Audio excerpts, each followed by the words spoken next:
શ્રીમદ્ ભગવદ્ ગીતા અધ્યાય 16 શ્લોક 22 એતે હિ વિમુક્તયઃ કૌન્તેય તમઃ દ્વારૈઃ ત્રિભિઃ નરઃ આચરતિ આત્મનઃ શ્રેયઃ તતઃ યાતિ પરામ ગતિમ.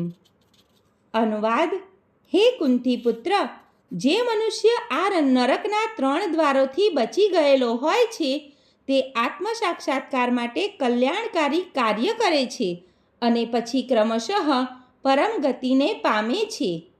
ભાવાર્થ: વ્યક્તિએ માનવ જીવનના આ કામ, ક્રોધ તથા લોભરૂપ શત્રુઓથી અત્યંત સાવધ રહેવું જોઈએ.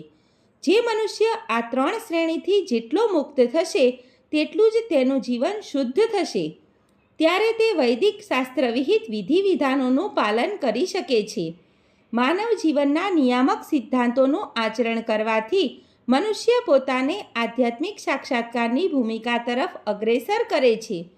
જો તે એટલો ભાગ્યશાળી હોય કે આવા અભ્યાસથી તે કૃષ્ણ ભાવનામૃતની ભૂમિકા સુધી ઉન્નત થઈ શકે તો નક્કી તે સફળતાને વરે છે. વૈદિક સાહિત્યમાં કર્મ તથા કર્મફળના માર્ગો નિયત થયેલા છે કે જેથી મનુષ્ય શુદ્ધિની અવસ્થા સુધી પહોંચી શકે.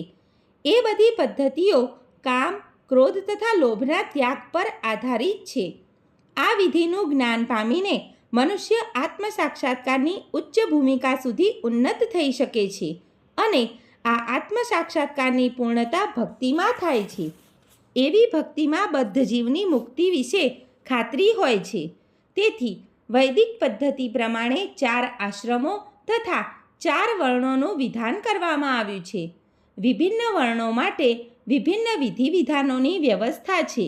જો મનુષ્ય તેમને અનુસરી શકે તો તે આપોઆપ જ આત્મ સાક્ષાત્કારના સર્વોચ્ચ પદને પ્રાપ્ત કરી લે છે અને ત્યારે તેની મુક્તિમાં કોઈ શંકાને સ્થાન રહેતું નથી.